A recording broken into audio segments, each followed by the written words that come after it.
I'm going to go over to this side so we can talk to you more easily. So yeah, this will just be the basic breakdown of what we're going to talk about. We're going to tell you what XStep is, what we did there, and what some of the suggestions we had for the company. So this is XStep's mission. It is a not-for-profit effort to create a learner-centric, technology-based platform to improve applied literacy and numeracy for millions of children in 5 years.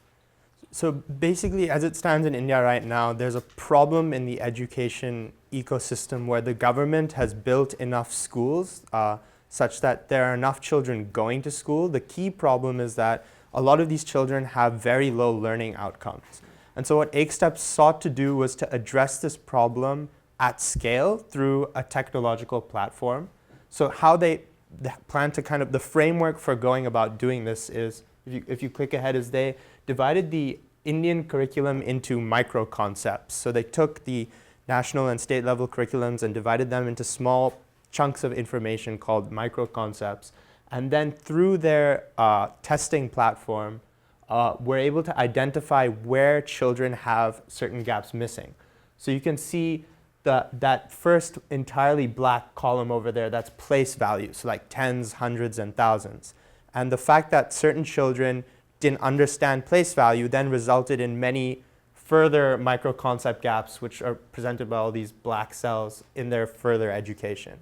And so this is the problem that XStep is trying to address in the current education ecosystem. What's an example of a more advanced micro-concept? So an example of a more advanced micro-concept might be if you don't understand something like place value, tens, hundreds, and thousands, you might not be able to do decimal subtraction because the concept of a decimal might not make sense to you because you don't understand that numbers are constructed in this particular way. Mm-hmm. So what we're seeing is basically the idea that one small concept can unlock many more concepts. And this is illustrated, this is a knowledge map from khanacademy.com, which I'm sure most of you are familiar with. Basically the idea is that a child can very easily unlock a greater amount of learning potential through learning one specific thing. But the challenge is, how do you target education to that one child when there's so many children in a classroom? And XStep's answer was technology plus a substantive curriculum that broke things down by these micro concepts. Yeah, I think the other key thing of this concept that's very powerful that we recognize is that currently in the Indian classroom, due to too few teachers and many students and other problems related to lack of resources, it's difficult for teachers to identify exactly where their students are on their personalized learning journeys. And so children get left behind when they develop micro-concept gaps because the teacher simply can't keep track of what child has retained what particular concept. And this kind of technology or visualization and quantization of a child's learning into small concepts that are all kind of interconnected allows a teacher to better understand and quickly visualize the different levels at which each of their students are at in the classroom progressing through their curriculum. Mm-hmm. And so XStep's goal was to take this and apply it to 200 million kids in a 5-year span, which is a very ambitious timeline. So we're going to tell you a little bit about how they plan to go about that and the role we played in helping them get there. Yeah, so our main project at XStep consisted of doing stakeholder analysis and ecosystem mapping.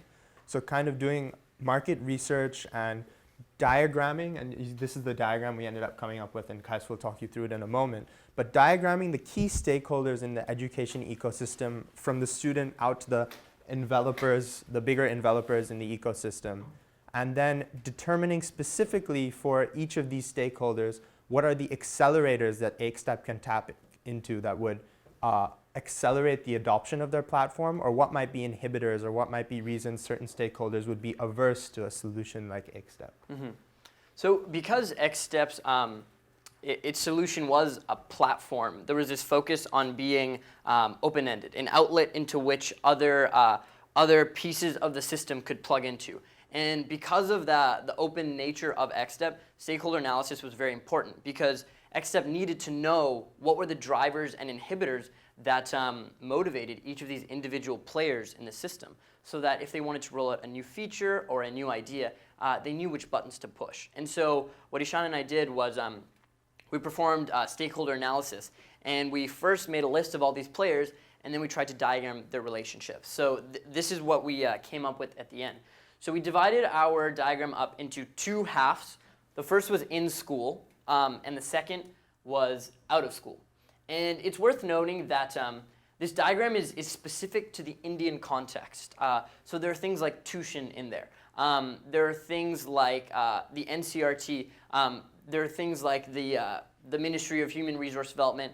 Indian-specific things, because this solution was taking place in an Indian context. So that was something we took into consideration while creating this, and we thought was very important for a solution. Yeah, and then to kind of concretize what XStep does, or what they seek to do in this entire ecosystem, is they aim to try and direct helpful educational content towards the child via checking what micro-concept gaps they have through a kind of tablet platform on which a child will play games or engage with educational content, and XStep's technology will be able to track whether or not the child has learned that concept or how far they've progressed. And so kind of XStep would fit into this realm of our diagram, which is NGOs and entrepreneurs in helping or allowing children to kind of access all of this content that exists both from the in-school textbook publisher side or out-of-school educational toy side, and kind of provide a way of analyzing child learning that can go across all these different content forms. Mm-hmm. So what you're seeing here is, like, on the left side, you've got the out-of-school stuff, and on the right side, you've got the in-school stuff. So out of school, you have like things like educational toys, maybe like Lego or Monopoly, anything that teaches a kid. And then in school, you have these like textbooks, these formal curriculum that come in through, that are influenced by regulatory bodies. But straddling the border, we have technology, we have hardware, we have computers, which can be used for both in-school and out-of-school. And XStep sits like exactly here, e-learning developers. And it's just very interesting how they're involved both within school and outside of school, which allows XStep to take a much more comprehensive approach to education. Yeah, and so that's kind of our ecosystem. And if you click ahead one more slide, so kind of the concrete deliverable we had for XStep was a kind of a large chart like this, which went through each stakeholder and kind of detailed the various accelerators and inhibitors we'd identified through our research for each stakeholder in the education ecosystem. And so if you go back to the diagram, we thought, just to kind of give you a sense of what different accelerators and inhibitors might look like, we thought we'd just review the central node of the diagram. So the central node would kind of be students at the core, and parents and teachers straddling the border between out of school and in school. And so for parents, one of the key accelerators we identified is that although XStep can quantify progress in their technology by tracking microconcepts, the key metric that's important to parents is higher marks in school. And so as XStep continues to roll out its technology at different schools and introducing it to different families and communities, if their technology could also translate to tangible higher marks that parents can see and understand, as opposed to a slightly more abstract concept like a micro concept in a curriculum, perhaps it would encourage greater adoption from parents. And then kind of an inhibitor we identified for parents is that many Indian parents, we identified this through XStep's market research videos, are skeptical about allowing their children to go to internet cafes or use the internet or technology or play games to learn, because it's not seen as an appropriate way to learn, or learning is kind of seen as an activity that should occur with a textbook and a pen and a paper. And so if XStep establishes themselves as a figure of authority or safe internet use for children, or productive internet use, that could definitely serve as an accelerator for them, because parents would feel comfortable allowing their children to access the internet through this particular safe outlet. And then for teachers, the main accelerator we identified would be that XStep would have to act as a supplement rather than a replacement, in that in India already faces a lot of problems relating to teacher absenteeism and bureaucracy and monitoring and evaluation. And so to take away further from the agency and power of the teacher in the classroom would be counterproductive.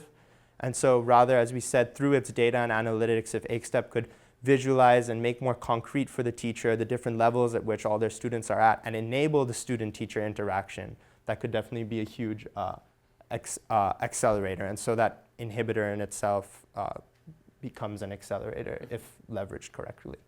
Yeah. Totally. So following our stakeholder analysis, we came up with a few ideas for XStep. And that's the cool part about working at any startup. Like the lack of establishment allows a greater space for creativity. And so we did some like up in the air thinking, and these were 5 different ideas that we came up with. So the first idea we had for XStep was this idea of different account types for different players in the system. Right, so the way XStep looks, and it's still in its pilot phase, so it's tough to say what it tangibly is going to look like, just because it's such a nebulous thing. Like the App Store, what does the App Store look like? We know what it looks like now, but in its early stages, it's highly abstract and conceptual. So as of right now, XStep's model for students is that there's a student account whose progress is logged on this program. But what if there was a way for teachers to get into that, for parents, for tuition tutors? And what if there's a way a parent could see how their child was doing? Perhaps that would give a greater credibility to gamified learning. Or what if there was a way for a teacher to get access to their students' progress on XStep? Then maybe they could say, hey, maybe we shouldn't divide grades up by age. Maybe we should divide based on this metric of numeracy or literacy. Allowing other players to plug into the system systematically, we think would be a very interesting piece for XStep to incorporate. Yeah, definitely. And so I guess the kind of key idea of that is to enable the AkeStep like social network or AkeStep community through their virtual platform.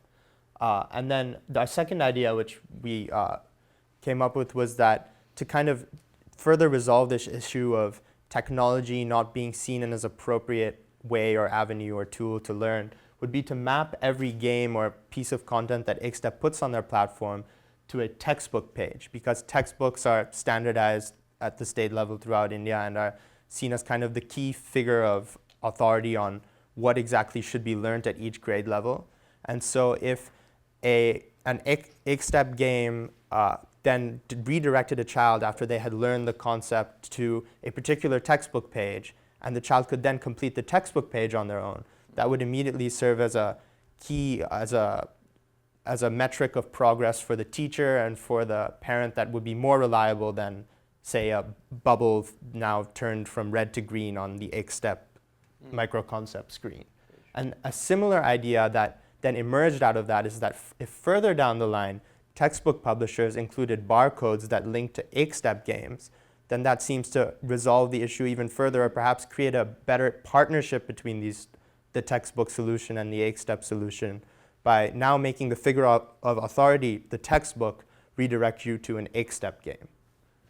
Yeah, so I think, and then the next idea we came up with was that the AkeStep technology could enable holistic assessment of the student via their telemetry technology, which is a technology that allows AkeStep to track the student's every tap and stroke and interaction with the device.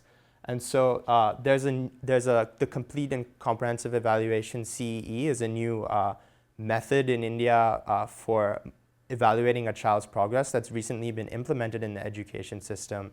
And many of the teachers in India find it to be very bureaucratic or very long to fill out.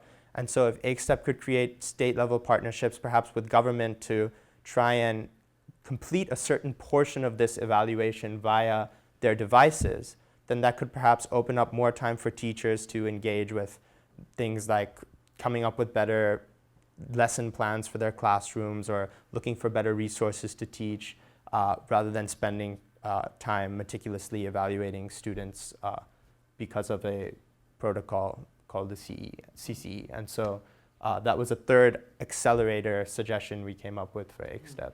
And just adding on to that, this idea of looking at metrics which are not traditionally looked at. So say, for example, like one issue with XStep is that the games are designed for individual kids, but if you actually look at kids play with tablets, especially in resource-low settings, there's not just one kid playing with one tablet. There's a group of kids huddled around them, literally playing tug-of-war to grab the tablet.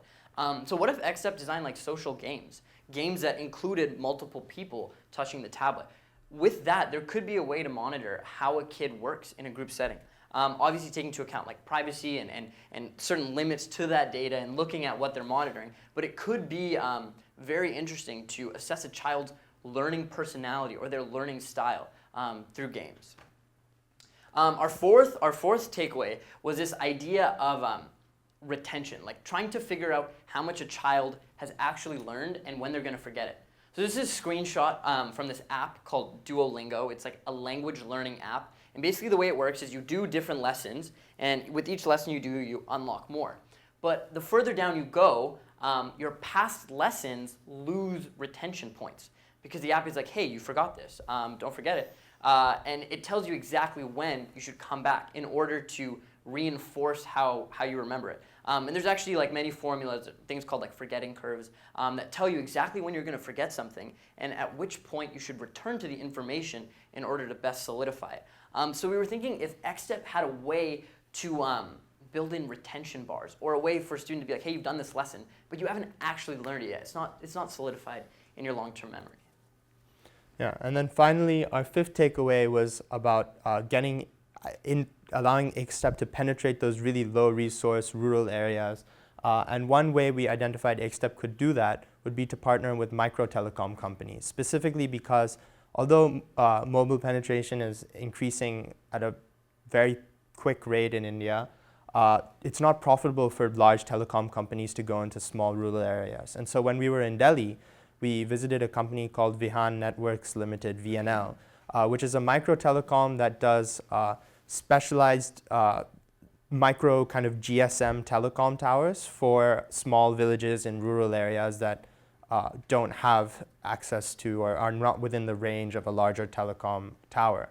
And so partnering with these micro telecom companies could allow XStep solution to be feasible even in a very rural area or low resource setting. And that's key to XStep's goal of scaling up to 200 million children and kind of reaching even the stakeholder who needs it the most, the student in the lowest resource setting in the school with the fewest number of resources. Mm-hmm. So that wraps up the XStep portion of what we were doing. We wanted to just touch on a philosophical point about our whole time there, because there comes up this conflict of, we're Harvard students and we're going to India and we're going to this startup and we think we're just going to do a bunch of stuff and intervene.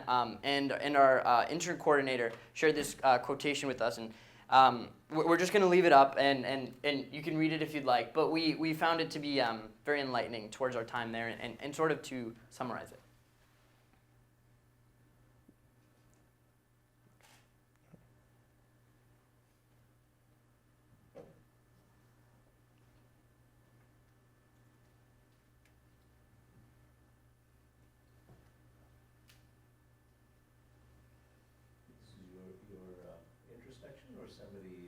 Someone sent this to us, and it was when they had assigned us our project, and we were like, we don't know if this is like a legit project. And he was like, you're obviously going to have limited knowledge, but the idea is that even if it's just a mere exercise, it can contribute something, even if you don't think it can contribute something. So for us personally, it helped assuage some of our concerns. And I thought it was just a nice way to frame our entire trip. This idea that I shall feel well rewarded if confrontation with my false conjectures has made history learn the truth about herself. Thank you. So Sachin, shall we have a discussion now, or should you want to go to the other? So the way we structured this is presentation, faculty, and then Q&A, but I think it will be fun to kind of ask some questions now while this information is still fresh. So first of all, the part of this that I find really cool is the very first slide, the micro concepts, which I think is incredibly simple and incredibly powerful because it provides, a skeleton on which to do all sorts of very cool things. And my mind is sort of racing ahead to think of all the things that I could imagine just based on that. I'd call it an innovation because I hadn't quite thought of it in that way. And the second was more of a reflection. If I think of myself having access to my daughter's progress in school, I think she'd have a fit. I mean, there's no way in hell. I mean, right now, if I say, "Can I talk to you?" She's like, "Why? What happened? What happened?" True. Forget about ongoing access to whatever is going on in school. So I just there's this notion of I wouldn't use. It's not really privacy. It's like it's not your business. Of course, this is an American kid, right? In some ways, in every way, really. It's like she's like you, right? Basically. Canadian. So, so Canadian. Same difference. From India, it all kind of looks like one amorphous mess. So, anyway. I don't know if you want to. Do you have any reflection? Anything else want to? You need to speak into this mic because we're recording it. Okay. It's more for the camera. Okay, all right. Thank you for your presentation. I thought it was really exciting. But and I was struck by the initial concept as well. And I was just wondering if you think of the framework of your project to be slightly flexible in terms of that. I was thinking that, correct me if I'm wrong, but the way you get data into the 8-step system is when the child plays with the program, right? That's the first point of. I'm wondering if your framework could be slightly flexible such that the point of information, like for instance, you were saying that a lot of parents are reluctant to let their children play games or don't simply have the resources. But I see that your system could also be a really interesting way in which the teacher could input a certain information, right? This may not work for a classroom that's really large, but it might work for a smaller classroom and may not even work in like a rural context where resources are simply not available.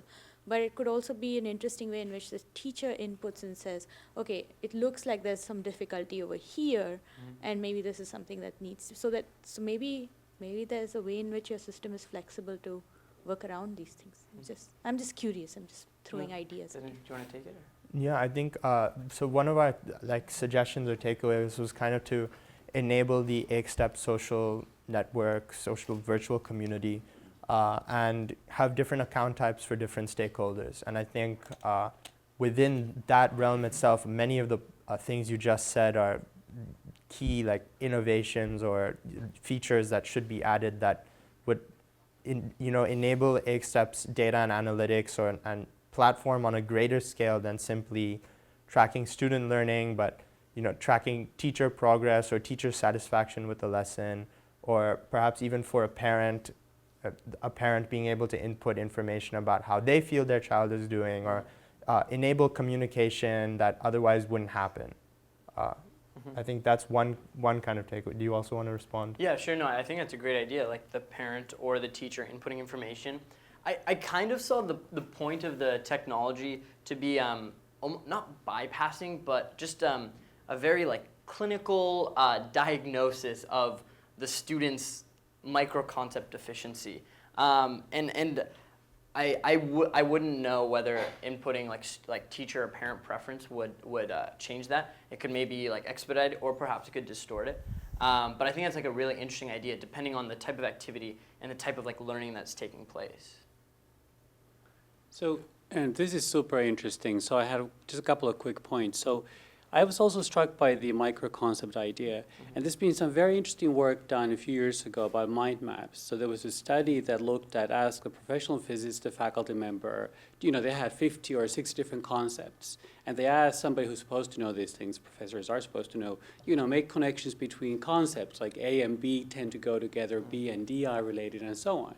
And then what they also did was they had students do the same thing. And what they realized that the students who learn well, who really understand the material and therefore are able to retain the material, had similar structures for their mind maps as the faculty. So that means that if we take the faculty mind map as the ground truth, which may or may not always work, but if we make that assumption for now, so the idea is that there are some structures, some connections that are more meaningful than others. So it would be very interesting to explore that, because whenever you have a digital platform, you can do things like this. Right. The second point I wanted to mention, we're developing a course for Harvard X, and we're thinking about, the numbers are not as large as yours, but we're thinking about how can we get these students to learn and so on. So one obvious thing to do is to look at how do people who do well, how do they go through the system, and how does their performance compare with those who do not do as well. But you have one caveat there, And this is, I'm now putting on my statistician hat, which is that the distribution of data that you have observed will tell you nothing about how would they have performed if they had done something different. And to get to that, you would have to do an experiment, which is again something you can do very easily in an online context. Yes. So you could think about dividing people into treatment and control groups. Small numbers will be fine because you might be able to have a pretty big effect. So I love the micro-concept idea, and it might be worth looking into some of the massive online open courses that people are doing, and could be something there. Totally. So very exciting. Yeah. Do you want to pass on? Yeah, I like your empirical approach to it. I think the usage of like big data really can like facilitate that. I think it's very interesting. The first study you mentioned too is really cool. So just one suggestion, kind of picking up on what Tarun said about his, daughter finding it completely egregious to be monitored in that way, which I would too. Wondering if, so long as people are doing fine, that information stays anonymized and it's just information in the aggregate, and you only really pick up the ones who are failing or who, you only sort of have canaries or like warning signs when someone is going to fall off the edge. And it's only someone doing really badly that triggers some kind of notification that then becomes personal and individualized and where the person is identified. And until then, so long as they're sort of on track and they're learning concepts just fine, then all you're doing is observing them as, a class of people as opposed to individuals. So that might help with some of the privacy concerns while still helping the kid get attention when they need it. Yeah, very important. I can pass.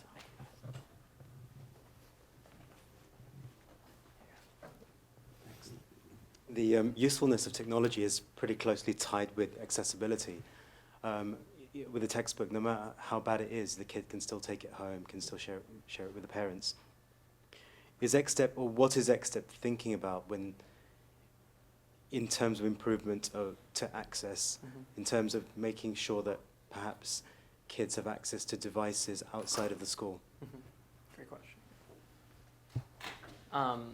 So yeah, we asked that question too, and the answer that we were given, and that I guess after working there we have more confidence in, is that XSTEP's not really trying to solve the problem of access to technology, and it's sort of deemed it out of their scope, which one could view as like negligence, or could view as just like accurately defining scope and trying to tackle a problem. And the idea was that we're dealing with an ecosystem here. And we're assuming that as we build this platform, technology will come in and all this infrastructure will come to buttress the solution. But we're going to focus on this part and create the infrastructure that like we think we can create. But it's an extremely relevant and important question that we constantly ask ourselves. I don't know if you wanted to add anything onto that. Yeah, just kind of I think they're relying on the kind of urgency in the general Indian IT market for things to be priced cheaply and made affordable, and kind of the rapid rate of expansion is what they're hoping will allow their platform to, so whether that's low-cost tablets, prepaid phone plans with data, or even low-cost or some form of cheaper electricity, or whatever it may be, or micro telcos in rural areas. All of these are things that I think XSTEP is kind of, I don't want to say betting on, but are confident will allow it to become kind of realistic for even someone in a low resource setting to say, I think it's a worthy investment for me to buy a tablet for my child. And obviously this is kind of still in the future, but I think that's the general sense we got from the executives we talked to at the office, and kind of the people really figuring out the long-term plan for XSTEP.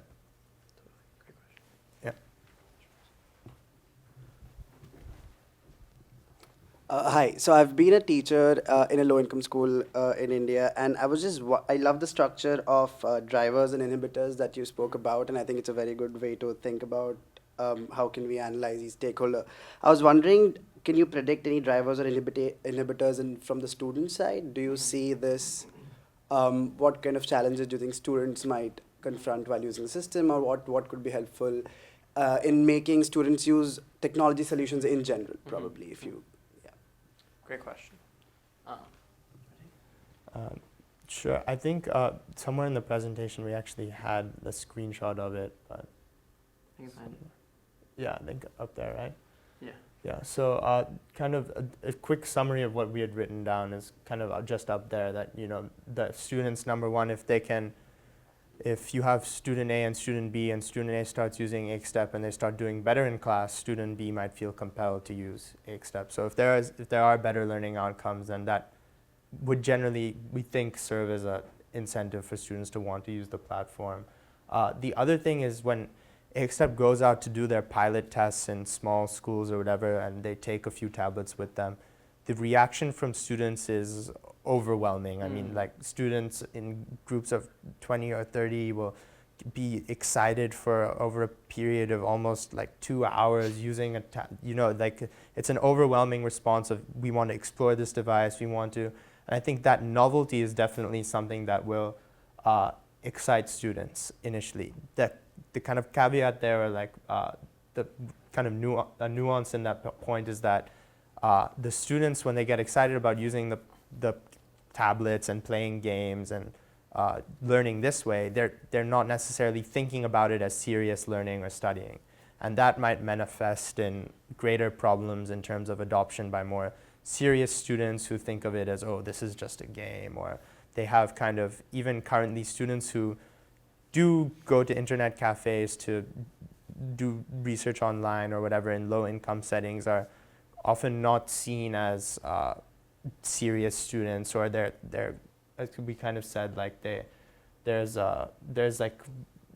aren't very good attitudes about the use of technology among students in learning. It's not seen as a effective or serious kind of way to study or to learn. So we figured that could be one inhibitor and an attitude that might need to change.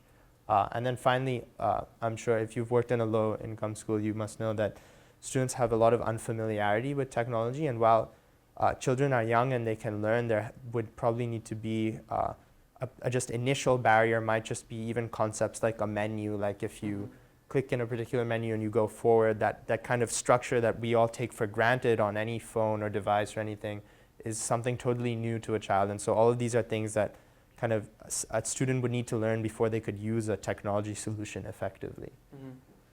Yeah, I think just add a little piece onto that, the digital literacy part. It sort of leaves open like two paths, the path of like, wow, a child is like a very like plastic thing that can be molded and really learn quickly. But with that, it could be molded for the worse or for the better in certain ways. And I think like the being distracted by technology is like a huge problem we see here too, like even in classrooms. Just stand at the back of any large lecture classroom, you'll see it. So I think like locking tablets to be focused on the game is important when it's rolled out in a school setting. But I do think the idea of like a child's free exploration of a piece of technology is very interesting. I'm thinking of, there was a TED Talk, it was called School Up in the Clouds. I can't remember the speaker. He like left a computer in a slum, and apparently these kids like just played with it and like took it apart, and then he like would put a program on it, like a neurobiology program on it, and the kids learned about like cell biology and like the molecular structure, and it was just cool. So I think there's something to be said for like kids just exploring and learning on their own.